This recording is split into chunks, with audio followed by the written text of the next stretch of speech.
আমরা চলে এসেছি একটা ঐতিহাসিক মন্দিরে। এখানে বৈষ্ণব ধর্মের প্রবর্তক মহাপ্রভু শ্রী চৈতন্যদেব পদার্পণ করেছিলেন। আমরা সেই জায়গাটা দেখাবো।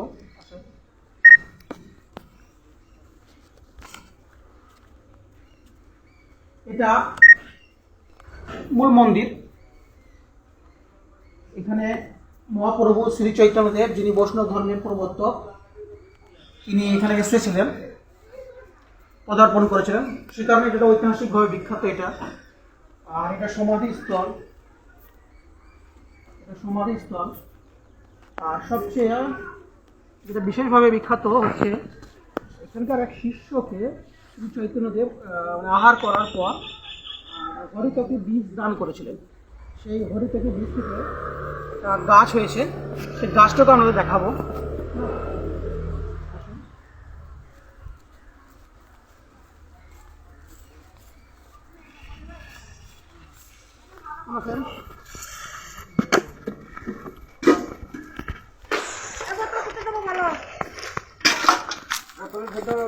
এটা সেই গাছ, হরিতকি গাছ, যেটা মহাপ্রভু শ্রী চৈতন্যদেব তার শিষ্যকে আহার করার পর সেই বীজটা দান করেছিলেন।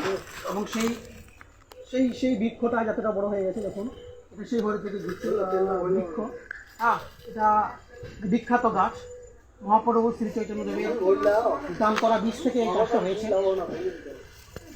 আর আসুন দিকে আসুন, তাই তো আশ্চর্যজনকভাবে এই গ্রামটা, নামটা আমি আগে বলে দিচ্ছি। এই গ্রামটার নাম হচ্ছে কাঞ্চনগড়িয়া। এটা মুর্শিদাবাদ জেলার ভরতপুর থানার শিবগ্রাম পঞ্চায়েতের অন্তর্গত কাঞ্চনগড়িয়া গ্রাম।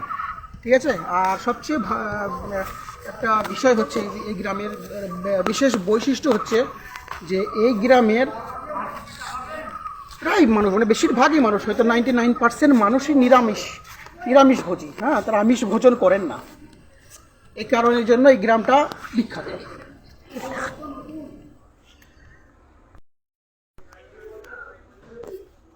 এটা এই মন্দিরে ভোজন কুঠির লেখা আছে, দেখেন ভোজন কুঠির। আর এটা কি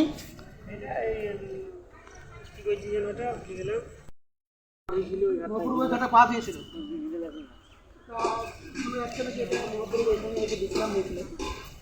মহাপ্রভু শ্রী চৈতন্যদেব।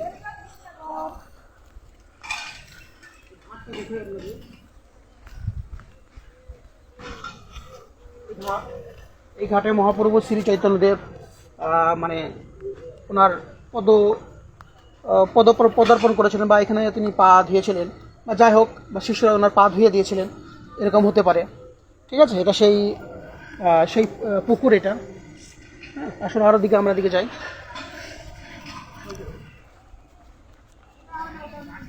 গাছটা দেখালাম। আমরা কোথায় পারি এই গ্রামের জন্য বলা হচ্ছে নাকি এই গ্রামের বেশিরভাগই মানুষ নিরামিষ।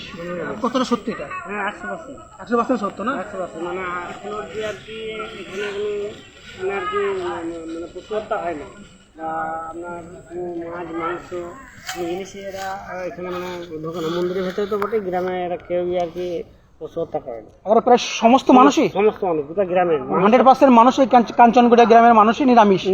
এবার বেশিরভাগ লোক যারা মাছ মাংস কোনোদিন যদি খায়, রাস্তার ওই পারে খেয়ে আসে। মানে রাস্তা এই মৌজার নিরামিষ, মানে গোটা গ্রামটাই নিরামিষ যেটাকে বলা হয়। নিরামিষ 500 বছর থেকেই। 500 বছর থেকেই এখন সে মহাপ্রভু যখন থেকে এসেছিল তখন থেকেই। ঠিক আছে। এই সমাধিস্থলটা মানে কি বলতে চাইছে, বুঝতে পারছি? এই সমাধিস্থলটা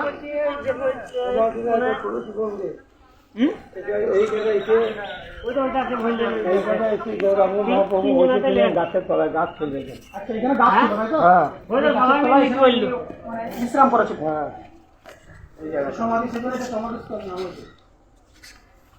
এটা সেই সমাধিস্থল। এখানে মহাপ্রভু শ্রী চৈতন্য হয়তো এখানে বিশ্রাম করেছিলেন, এখানে বসেছিলেন। আর ওইটা ওইখানে কি নামটা বলি যে আমার মনে হয়